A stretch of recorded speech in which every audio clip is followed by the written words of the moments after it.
속일 수 없습니다. 뿌리는 속일 수 없습니다. 대대로 나라 주권 팔아먹는 이들이야말로 애국가 부를 자격도 없는 사람들입니다.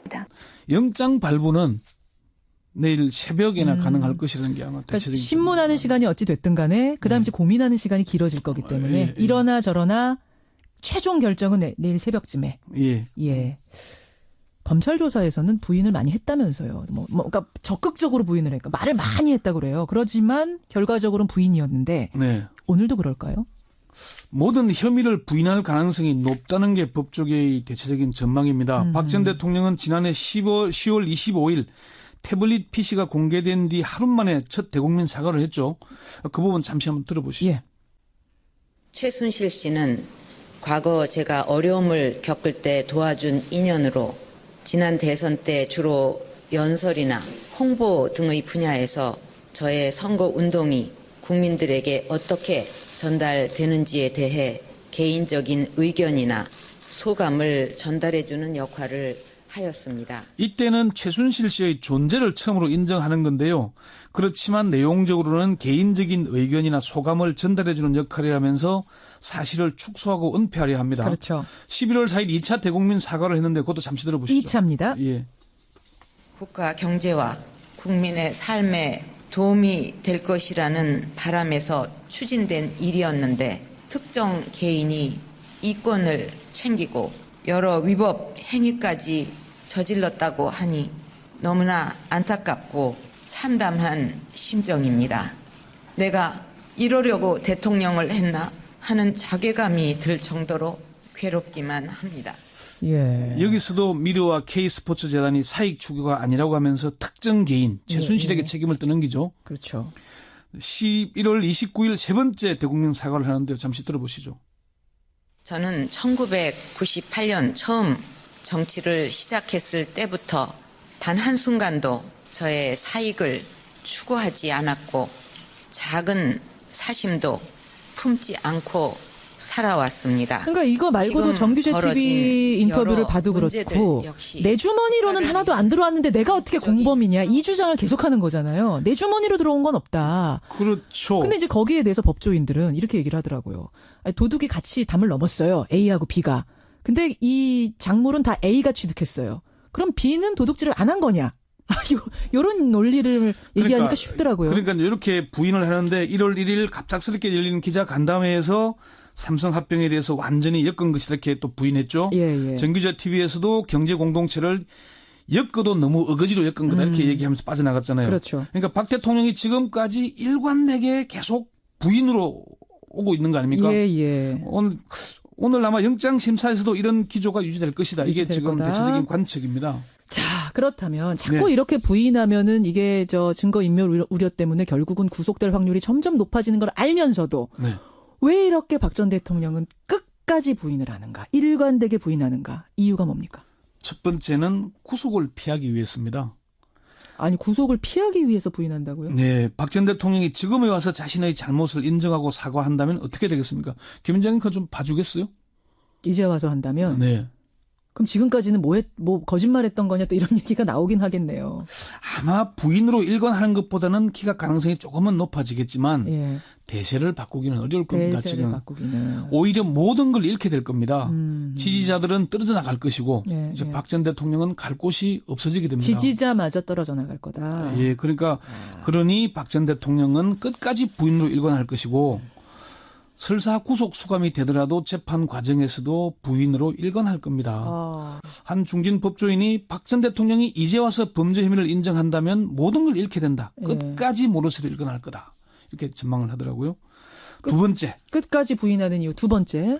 두 번째도 구속을 피하기 위해서입니다. 두 번째도 구속을 네. 피하기 위해서다? 박 전 대통령은 처음에는 사법 절차를 거부하면서 버티는 전략을 폈습니다. 예. 그게 헌법재판소에서 8대0 전원일치로 파면 결정이 나자 예. 버티는 걸로는 구속을 피하기 어렵다는 걸 깨달은 것 같습니다. 그러니까 헌재에서도 출석해서 뭔가를 할 수 있었는데 다 피했잖아요. 검찰 조사 사상권 안 나갔죠. 특검도 안 나갔죠. 예, 안 나갔죠. 예. 그래서 이제는 검찰의 소환과 법원의 영장 심사 등 사법 절차에는 응하되 예. 범죄 혐의는 일관되게 부인하는 작전으로 바꾼 것으로 보입니다. 절차는 착착 오라는 대로 다 가고 조사받으라는 대로 다 네. 갔지만 일관되게 난 아니요. 이렇게. 바른정당 이혜훈 의원은 물증이 있고 진술이 있는데도 부인하고 수사에 불응하고 영장심사에도 출석하지 않으면은 구속 사유로 작용하니까 예. 영장심사에 출석하는 것으로 보인다. 구속만은 피하려고 할 수 있는 일은 다 하는 것 같다. 이렇게 평가를 했습니다. 이혜훈 의원 말이에요. 예. 뭐 원조 친박 아니겠습니까? 그러네요. 검사 출신인 더불어민주당 백희련 의원도 예. 박 전 대통령의 관심은 어떻게든 구속만은 피하자는 것으로 보인다. 그러면서 끝까지 사실을 부인할 것으로 본다. 이렇게 얘기를 했습니다. 첫 번째도 구속을 피하기 위해서, 두 번째도 구속을 피하기 위해서, 그럼 세 번째로 부인하는 이유는 뭡니까? 역시 구속을 피하기 위한 겁니다. 역시 구속을 피하기 네. 위해서라고요? 박 전 대통령은 지금까지 일관되게 자신의 책임을 부인하고 있습니다. 예. 물증이나 진술이 나올 경우 자신은 몰랐다고 아래 사람들에게 책임을 미루는 겁니다. 국회 소추위 국회 대리인단 단장이었던 황정근 변호사는 박 전 대통령은 책임 전가행위다. 뭐가 드러나면 자신이 안 했다. 예. 책임지는 게 아무것도 없고 밑에 사람이 알아서 했다고 한다. 옛날부터 그랬다. 이렇게 얘기를 했습니다. 옛날부터 그랬다? 예. 박 전 대통령이 이렇게 부인으로 일관하는 건 책임을 지지 않고 구속도 피하겠다는 의도라는 분석입니다. 더불어민주당 조홍천 의원은 예. 박 전 대통령이 탄핵 소추 이웃치원 행동은 일관되게 구속만은 피하자는 것이었다. 이분도 역시 법조인 출신이죠. 네. 그리고 뭐 공직기강 비서관까지 했죠. 청와대에서. 그렇죠. 예. 1차 검찰 수사를 기피한 것도 헌재에 나와서 탄핵 심판에 출석하지 않은 것도 다들 그거였다는 겁니다. 그러면은 박 전 대통령의 모르쇠가 네. 의도적이란 얘기예요? 박 전 대통령이 정말 아무것도 모르는 사람일까요? 그건 아니겠죠. 법률도 모르고 잘못된 것이라는 인식도 없는 걸까요? 그 일부 정신과 의사들이나 정치권에서는 예. 박 전 대통령의 성장 과정에서 제대로 된 법의식, 뭐 리걸 마인드 이렇게 얘기하죠. 없기 때문이라는 해석을 하기도 하는데 이혜훈 의원은 박 전 대통령은 바보가 아니다. 잠깐 요 부분의 분석이 흥미롭네요. 그러니까 사실 지난번에 그 특검의 조사관 이정원 변호사가 저랑 인터뷰했잖아요. 네. 특검 팀 중에서 처음으로 인터뷰를 한 건데 그분 얘기는 박근혜 전 대통령의 가장 큰 문제가 뭡니까? 가장 큰 혐의가 뭡니까? 라고 제가 질문했더니 자신의 죄가 뭔지를 모르는 게 제일 큰 문제인 것 같다. 그러니까 이게 죄인지 아닌지를 모르는 게 문제인 것 같다라고 정확히 지적을 했거든요. 그거는 법의식, 법에 대한 인식, 의식, 상식이 부족해서 그런 게 아니냐라고 이제 생각을 했는데 이혜훈 의원은 다른 얘기를 한다는 거예요. 그렇죠. 2007년 이명박 전 대통령하고 검정 경쟁이 세게 붙었잖아요. 예. 그때 이명박 전 대통령의 금품 수수와 관련 없는 일에 대해서도 그건 MB가 책임을 져야 된다고 목소리를 높였다는 겁니다. 법적인 책임을 져야 된다고. 이혜훈 의원은 그러면서 다들 왜 박 전 대통령에 대해서만 그렇게 관대한지 도저히 이해가 안 간다. 너무 국민들이 박 전 대통령에 대해서는 너무나 관대하다. 그렇게 얘기를 합니다. 그래요. 중견 법조인들은 박 전 대통령의 모르쇠가 처음에는 의도된 것이었다면 지금에 와서는 일종의 자기 최면에 걸린 것으로 봅니다. 자기 최면에? 나 진짜로 주머니에 하나도 안 들어왔는데 왜 내가 뭘 잘못했다는 거야? 이렇게 계속 그렇게 하다 보면은 사실이 돼버리는 거예요. 예, 그러니까 아까 이용재 의원 인터뷰했잖아요. 예. 계속 부인하다 보면은 스스로 그걸 사실로 믿게 된다는 겁니다. 너무나 뻔한 일인데도 법조인들 대부분 그렇게 얘기해요. 너무나 뻔한 일인데도 본인이 계속 부인하다 보면은 자신은 그걸 사실로 믿게 되는. 믿고 싶은 거겠죠. 자기 최면에 걸리게 되는 것이죠. 예. 그래요. 근데 진짜로 자기가 한 일을 모를 수도 있습니까? 그래서 일종의 사교 집단 같다는 얘기까지 하는데 이남희 박사는 망상을 공유할 경우에 그걸 진실로 믿는다. 일종의 사교 집단 비슷하지 않을까라고 분석을 했고요. 전효옥 전 의원도 박 전 대통령이 일종의 박정희 종교의 교주일지도 모르겠다는 얘기를 했습니다. 누가 그랬어요? 전효옥 전 의원이. 전효옥 전 의원 측근이었던. 예. 그리고 김종필 전 총리가 이런 얘기를 했잖아요. 언론 인터뷰에서. 뭐라고요? 박근혜 전 대통령은 한마디로 천상천하 유아 독존이다. 자, 여러분. 박근혜 전 대통령 왜 끝까지 혐의를 부인하는가. 지금 이 상황이 되도록. 오늘 그 이유 첫째, 둘째, 셋째 분석하셨는데 다 이유는 구속을 피하기. 구속만은 되기 싫어서. 예. 오늘 박근혜 전 대통령 영장이 발부될 가능성이 거의 99%라고 보는데 그 1%도 자신의 잘못을 인정하고 사과할 경우에 저는 그 1%가 생긴다고 봅니다. 그래요. 권현철 선임 기자 수고하셨습니다. 네. 와이뉴스였습니다. 뿌리는 속일 수 없습니다. 대대로 나라 주권 팔아먹는 이들이야말로 애국가 부를 자격도 없는 사람들입니다. 한국 정치 고질병 또 말씀드립니다. 친일의 뿌리, 독재의 과거, 민생 외면 말바꾸기, 각종 비리 백화점, 꼬리 자르기, 툭하면 색깔론, 이 부끄러운 구시대 정치 누가 만들었습니까? 새누리당 아닙니까? 박근혜 후보 새누리당이 정치여신 말할 자격이 있는지 저는 의문입니다. 한국 정치 쇄신의 핵심은 바로 새누리당 없어지고, 바로 새누리당 없어지고, 바로 새누리당 없어지고 합리적 토론이 가능한 정치 환경 만들어서 서민 눈물 닦는 정치하는 겁니다. 뿌리는 속일 수 없습니다. 미안합니다. 네, 분명하게 해주시고요. 미안합니다. 네, 미안합니다. 네.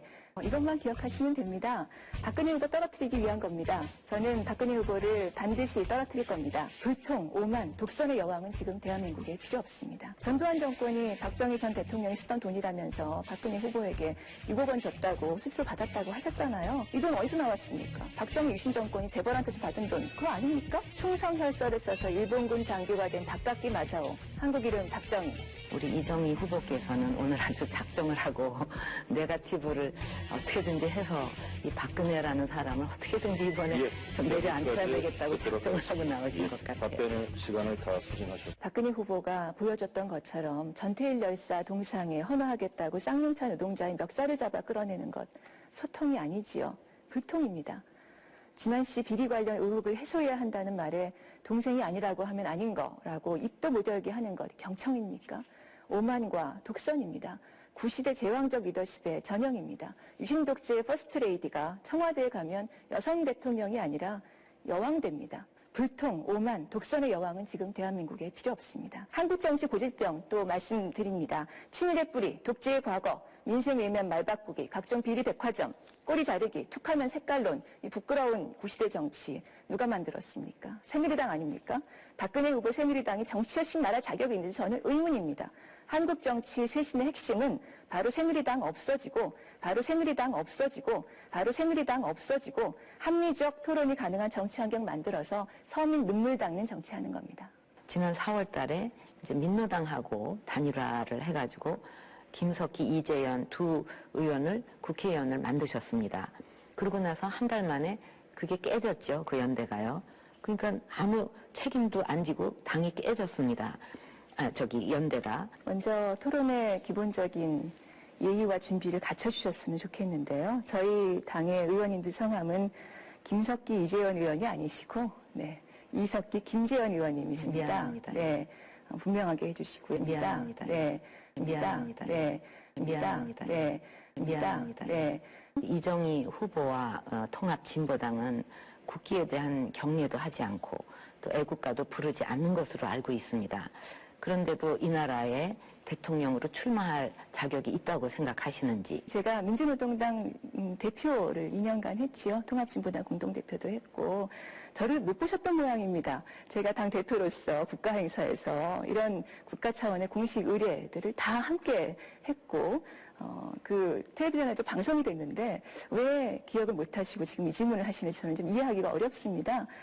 그래서 좀 정확하게 아시고 질문하시는 것이 필요하다고 생각하고요. 아까 애국가를 불렀다 그러셨는데 그 당에 속해 있는 의원들 중에서 이제 그것을 거부하는 의원들이 있기 때문에 알고 말씀하셔야 됩니다. 예. 그건 사실과 전혀 다른 말씀입니다. 네, 준비를 잘 해가지고 오셨어야죠. 아니 그거는 뭐 신문에도 다 보도된 거를 여기서 아니라고만 해갖고 될 일은 아니고요. 전두환 정권이 박정희 전 대통령이 쓰던 돈이라면서 박근혜 후보에게 6억 원 줬다고 수수료 받았다고 하셨잖아요. 당시 음마 아파트 30채 살 수 있는 돈이었다는 거 아닙니까?